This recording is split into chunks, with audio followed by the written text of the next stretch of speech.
In 2024, a researcher at the University of North Carolina, Wilmington, is staring at a radar satellite image of Egypt. The scan shows a 64-kilometer line running beneath modern farmland and desert sand, parallel to the edge of the western desert plateau. It is the ghost of a river, and it runs directly past 31 pyramids. For as long as the pyramids have existed, people have been arguing about how they were built. Ramps, levers, aliens, water. The debate has lasted longer than most civilizations. But here is what I think is actually strange about this argument. It is not that we did not have enough evidence, it is that we had too many pieces, and nobody was putting them together. Because in the last 12 years, 5 completely separate discoveries have converged on the same conclusion. And that conclusion is not a single answer, it is a system. An integrated, water-powered, precision-engineered system that makes the ramp debate look like an argument about one cog in a machine that had hundreds. Let me show you why I think the old framing was wrong. And let me show you the proof. Start with what we thought we knew. The Great Pyramid of Giza was built around 2560 BCE under Pharaoh Khufu. It originally stood 147 meters tall, the tallest structure on Earth for nearly 4,000 years. 2.3 million blocks. Average weight, 2.5 tons. Some granite beams in the King's Chamber exceed 60 tons, and those beams were quarried in Aswan, over 800 kilometers to the south. Construction took roughly 20 years, which at the low estimate means workers placed a block every 1 to 3 minutes, every daylight hour, for 2 decades. Think about that pace. 1 block, every few minutes, for 20 years. The mainstream explanation has always centered on ramps. External ramps, spiral ramps, switchback ramps. Limestone blocks carved from nearby quarries with copper chisels, hauled on wooden sledges, dragged uphill by thousands of workers. The Greek historian Herodotus, writing around 450 BCE, claimed the Egyptians used machines to lift the blocks. Diodorus of Sicily, 3 centuries later, said they used ramps. Modern Egyptologists have generally sided with Diodorus. That story is not wrong, but it is radically incomplete. Here is the problem nobody could solve. A straight ramp reaching the top of the pyramid at a manageable slope of around 10% would stretch over 1.5 kilometers. The volume of that ramp alone would rival or exceed the volume of the pyramid itself, and it would extend far past the limestone quarries 500 yards away. A spiral ramp avoids the length issue, but creates a turning problem, because you cannot pivot a multi-ton block on a narrow ledge at speed without risking the entire structure. A zigzag ramp along one face is more practical, but there is no archaeological evidence of one at sufficient scale. And here is the detail that should have troubled everyone more than it did. No archaeological remains of any full-scale construction ramp have ever been found at Giza. Not one. The most important piece of construction equipment in the most ambitious building project in human history, and it left no trace. And then there is the water question, which I think is where the real story begins. The Nile today flows several kilometers east of the pyramids. The site sits on the edge of the Sahara. How do you deliver millions of tons of stone to a place with no navigable waterway? For decades, scholars assumed there must have been a canal or river branch nearby, but nobody could find it. Optical satellite imagery showed nothing. The cultivated fields of the Nile floodplain had buried whatever was there under centuries of silt and agriculture. The landscape itself seemed to argue against the very thing it was supposed to explain. Actually, wait, let me back up, because I skipped something important. The reason the river question matters so much is not just about hauling stone, it is about the entire logistics chain. You need to feed 20 to 30,000 workers. You need to move granite from Aswan, over 800 kilometers south. You need timber from Lebanon, copper from the Sinai. Without a waterway at the doorstep of the construction site, the whole operation becomes orders of magnitude harder. And for most of the last century, Egyptology simply did not have the tools to look underground. That started to change in 2012, when geographer Hader Shisha at Aix-Marseille University published a study suggesting that Nile water levels were significantly higher 4,500 years ago. The landscape the pyramid builders inhabited was not the desert we see today. It was wetter, greener, and threaded with river branches that have since vanished beneath sand and farmland. But Shisha's study could only hint at what was there. It could not draw a map. Iman Ghonim could. Using radar satellite imagery that penetrates the ground surface, combined with geophysical surveys using ground-penetrating radar and electromagnetic tomography, and deep soil coring that pulled sediment from 25 meters below the surface, Ghonim and her team mapped what they named the Ahramat branch. Ahramat means pyramids in Arabic. The branch was roughly half a kilometer wide, similar in size to the modern Nile, and it ran for 64 kilometers along the foothills of the Western Desert Plateau. The soil cores revealed sandy sediment consistent with a major river channel. And here is the detail that locked the pattern. Many of the pyramids along this stretch have causeways, ceremonial raised walkways, that run perpendicular to the course of the Ahramat branch and terminate directly on its ancient riverbank. Those causeways end at valley temples that almost certainly functioned as river harbors. The pyramids were not built in the desert. They were built on a waterfront. But that is only the first thread. Because 11 years before Ghonim's satellite map, a French archaeologist had already found the logbook of the man who sailed those waters. In 2013, Pierre Tallet of Paris Sorbonne University was excavating at Wadi al-Jarf, an ancient port on the Red Sea coast, roughly 150 miles from Giza. The site is almost the definition of the middle of nowhere, which is precisely why it matters. Administrative centers like Memphis and Giza were occupied and looted for millennia. Fragile papyri never survived there. But at Wadi al-Jarf, tucked into man-made limestone caves that had been sealed with massive blocks, the dry desert air preserved something extraordinary. Tallet's team found hundreds of papyrus fragments, the oldest ever found in Egypt.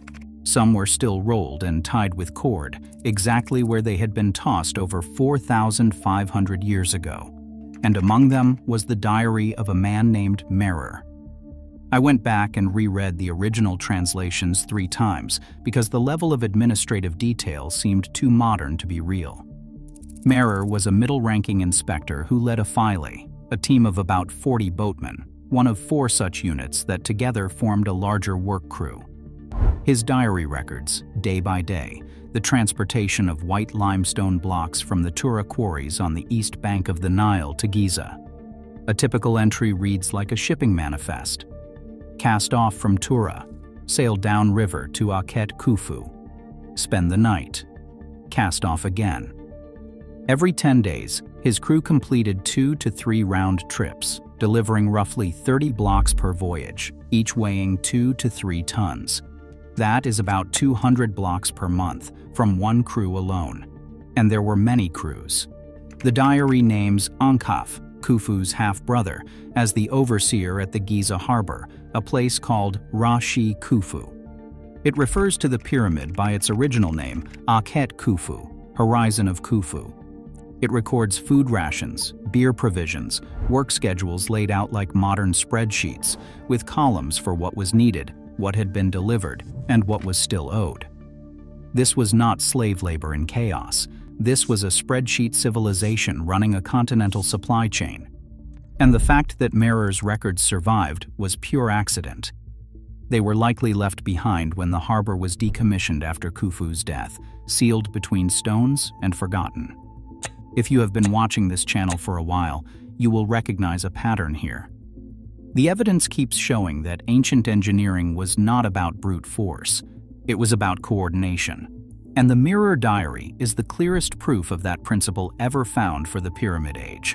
We are working on a deeper exploration of what Mirror's records reveal about the entire Old Kingdom economy, so if that interests you, subscribe so you do not miss it.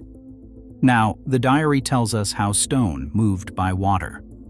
But what happened once it reached the plateau? This is where the third thread enters. In 2014, physicist Daniel Bohn at the University of Amsterdam noticed something everyone else had dismissed as ritual. A wall painting in the tomb of Jehudi Hotep, dating to around 1900 BCE, shows 172 men hauling an enormous statue on a wooden sledge. At the front of the sledge, a single figure is pouring water onto the sand. For years, Egyptologists assumed this was ceremonial. Bohn tested whether it was practical. His team built miniature sledges and dragged weighted loads through trays of sand with varying moisture levels. The results were unambiguous. Wetting the sand to between 2 and 5% moisture content cut the pulling force nearly in half. Dry sand piles up in front of the sled, creating resistance. Wet sand forms capillary bridges between grains, stiffening into a firm surface the sled glides across. Too much water, however, reverses the effect. The Egyptians needed to get the ratio precisely right. And they did. The painting is not a ritual, it is an instruction. But even with halved friction, you still face the vertical problem. How do you get blocks up steep inclines? This is the fourth thread, and I think it might be the most underappreciated discovery of the last decade.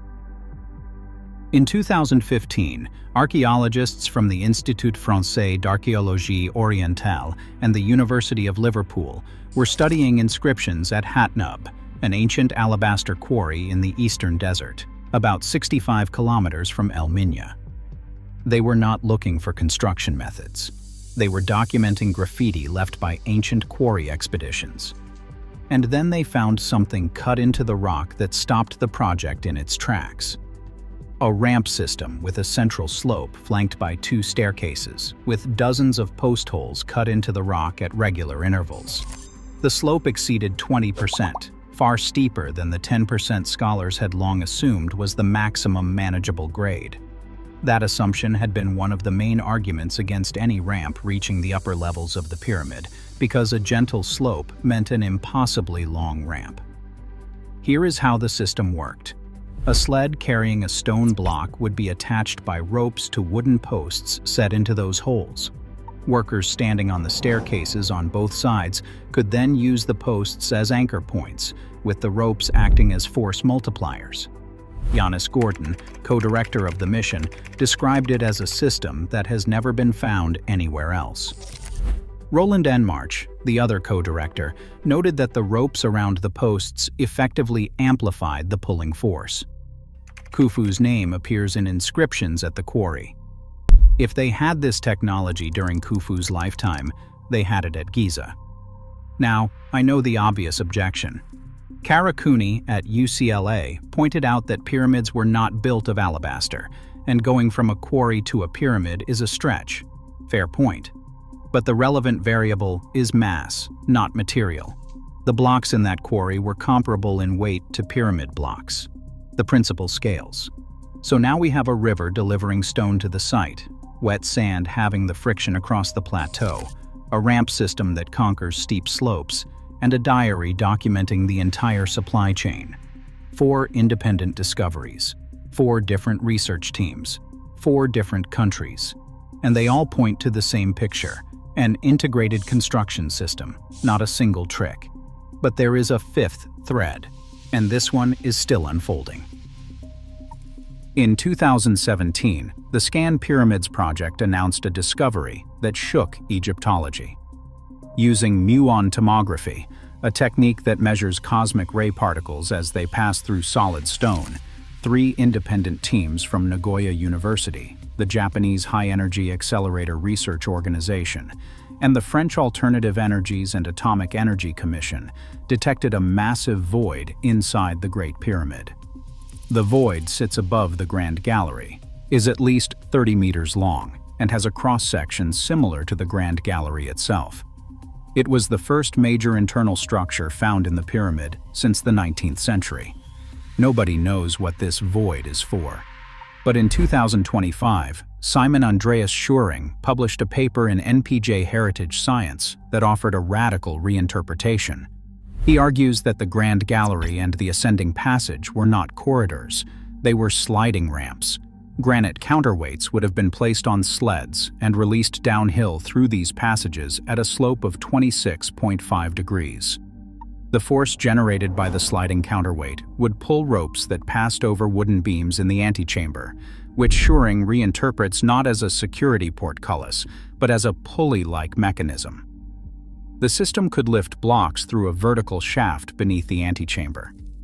By looping ropes over multiple beams, the builders could multiply force, allowing them to raise even the 60-ton granite slabs of the king's chamber. I will be honest, this is the part of the story that I find hardest to wrap my head around. If Scheuring is right, the pyramid was not just a tomb. During construction, it was a machine, a self-contained lifting apparatus that used its own internal architecture to assemble itself from the inside out. The hidden void above the Grand Gallery might have served a parallel function, a second counterweight ramp. And the scratches on the Grand Gallery floor, the polished surface of the ascending passage, the rope guidance grooves in the antechamber walls, all of these features, long catalogued but never satisfactorily explained, suddenly have a mechanical purpose. Here is what the evidence shows. Not one breakthrough, but 5 converging lines. A buried river for transport, wet sand for horizontal movement, post and rope ramps for steep inclines, an internal counterweight system for vertical lifting, and an administrative apparatus sophisticated enough to coordinate all of it simultaneously across decades. Here is what it rules out. Accident. Ad hoc improvisation. The idea that pyramid building was a matter of raw muscle overwhelming raw stone. The Aramat branch did not end up next to the pyramids by coincidence. The causeways were not ceremonial afterthoughts. Merer was not a lone freelancer. This was planned, from the riverbank to the capstone. And here is what it implies about the people who built it. They understood friction as a quantifiable problem with a water-based solution. They understood force multiplication through rope and post mechanics. They may have understood counterweight physics well enough to embed a lifting system inside the very structure they were building. And they ran the whole operation with a bureaucratic precision that would be impressive in any century. Now, I need to be clear. Not all of this is settled. Scheuring's counterweight theory is a hypothesis, compelling, peer-reviewed, but not yet confirmed by direct physical evidence inside the pyramid. Some Egyptologists remain skeptical. Zahi Hawass has dismissed hydraulic construction theories outright, stating he has found no evidence for water-based lifting in over a decade of excavation at Giza. Frank Müller-Romer, a German archaeologist at Ludwig Maximilian University, has argued that the hydraulic theories contradict established archaeological evidence, particularly the fact that the step pyramid of Djoser was built in stages, first as a flat mastaba that was later expanded layer by layer. Roland Enmarch himself has questioned whether hydraulic pressure could raise stones to 60 meters. And the debate about whether the big void has a functional purpose or is simply a structural pressure relief feature, one of many gaps built into the pyramid to distribute weight, is genuinely unresolved. I rewrote this section 3 times because the evidence genuinely pulls in 2 directions. A lot of you in the comments on previous videos have asked whether these new theories mean the old ones are dead. They do not. Many Egyptologists accept that multiple methods were probably used at different construction stages. Ramps for the lower courses, levers for fine adjustments, water lubrication for horizontal transport, possibly internal mechanisms for the heaviest blocks at height. The real shift is not from one method to another. It is from one method to a system. What is settled is that the old framing, the search for the single method, was itself the error. We kept asking, how did they build the pyramids, as if the answer were one sentence. It was never going to be one sentence. It was a system. And we could not see the system because each piece was discovered by a different team, in a different decade, in a different discipline. A geographer in Wilmington, a physicist in Amsterdam, an Egyptologist in a cave on the Red Sea, archaeologists in an alabaster quarry, particle physicists firing muons through limestone. They were never in the same room. But their evidence converges on the same pyramid. Right now, in 2026, a new generation of muon telescopes is being prepared. The Fermilab-led Exploring the Great Pyramid project and the SCIDEP collaboration at Khafre's Pyramid are building detectors that will produce three-dimensional tomographic images of the internal structure at a resolution of roughly 3 meters. If there are more voids, more passages, more evidence of an internal mechanical system, we will see it, not by breaking a single stone, by letting cosmic rays do the looking. 4,500 years ago, a man named Mirror loaded limestone onto a boat, sailed it down a river that no longer exists, and delivered it to a harbor at the foot of a structure that would outlast every empire that followed. He wrote it all down. And then the desert buried the river, the harbor, and the diary. We found them anyway. The question now is what else is still buried, inside the stone itself.